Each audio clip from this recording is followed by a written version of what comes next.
भारत में अचानक से जनजी की डिमांड इतनी ज्यादा बढ़ कैसे गई है? हर पॉलिटिशियन, हर बड़े बड़े नेता की दिमाग में, मन में, हर जगह पे जनजी का नाम आ रहा है। कि मुझे लगता है कि ये जो नई पीढ़ी है जेन अल्फा, ये अभी जो हमारी एग्जिस्टिंग पीढ़ी है उससे ज़्यादा ऑनेस्ट है। अब बता दें, आरएसएस के जो चीफ हैं मोहन भागवत, उनके दिमाग में जनजी का नाम अचानक से पता नहीं कैसे आ गया। एक इंटरव्यू में बैठे थे, अचानक उनको सवाल किया गया, उन्होंने उसका जवाब देने के बजाय क्लॉकिंग का साइन कर दिया। क्लॉकिंग मीन्स हाँ, उस सवाल पे, उस जवाब पे वो एग्री थे, इसलिए उन्होंने क्लॉकिंग किया।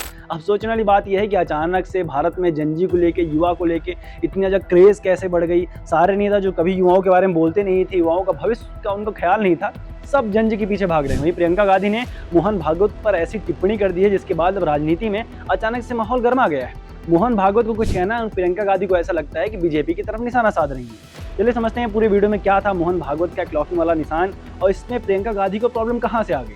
नमस्कार, मैं अनुराग पांडे, आप देख रहे हैं आपकी खबर राजनीति। ये मामला तब का है जब आरएसएस के चीफ मोहन भागवत एक इंटरव्यू में बैठे थे, वहां उनसे रिपोर्टर ने कुछ सवाल पूछा तो उन्होंने बस क्लॉकिंग कर दिया। अब इस क्लॉकिंग का मतलब आपको नहीं समझ में आया तो बता दें, जनजी के लैंग्वेज में इस क्लॉकिंग को हाँ या एस का साइन बोलते हैं। मतलब हाँ, मैं इस बात पे एग्री हूँ, आई विल एग्री दैट। तो इस साइन को जैसे मोहन भागवत ने किया तो वीडियो सोशल मीडिया पे वायरल हो गई कि मोहन भागवत भी जनजी का साथ दे रहे हैं, जनजी की लैंग्वेज में आ गए हैं। इससे पहले सेम ऐसा ही जनजी वाली लैंग्वेज पहले आपको सीखा था तो वो थे हमारे देश के प्रधानमंत्री।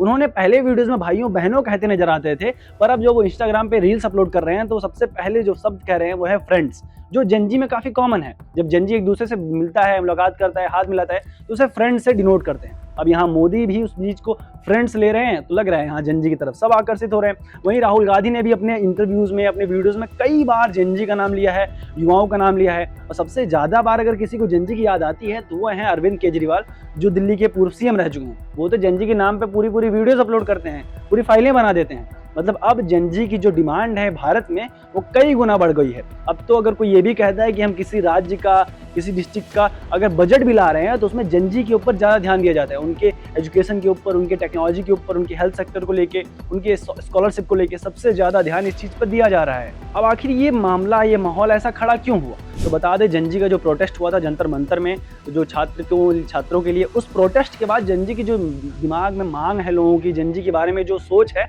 वो काफ़ी हद तक लोगों की बदल चुकी है। अब सबको पता है कि जनजी के पास कितना पावर है, वो कितने बड़े लेवल, बड़े स्केल लेवल पर इस प्रोटेस्ट को और कर सकते थे और आगे कर भी सकते हैं।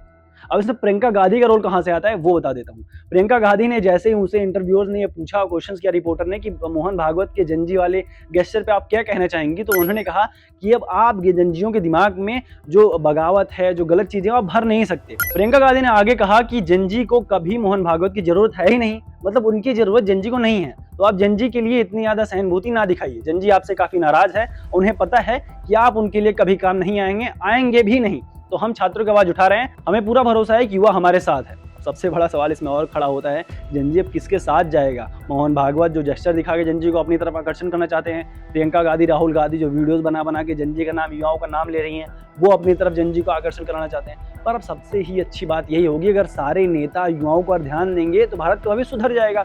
युवाओं के लिए सही काम होगा, उनके एजुकेशन में अच्छा काम चलेगा, उनको जिस चीज़ की ज़रूरत है वो उन्हें मिलेगा। आगे से कोई पेपर लीक नहीं होगा, अगर कोई पेपर लीक होता है तो सरकार उसकी जिम्मेदारी लेगी, अकाउंटेबिलिटी सही होगी, रिस्पॉन्सिबिलिटी भी ली जाएगी। तो ये सबसे अच्छा है भारत के भविष्य के लिए। इसमें आपकी क्या राय है? क्या सच में जनजी की तरफ जब लोगों की डिमांड है वो बढ़ती जा रही है, क्या मोहन भागवत का गेस्चर करना ये दिखाता है कि वो भी जनजी की ताकत को लेकर मजबूर हो चुके हैं? इसमें आपकी क्या राय, आप कमेंट कर दीजिएगा। बाकी बनी रहिए आपकी खबर राजनीति के साथ।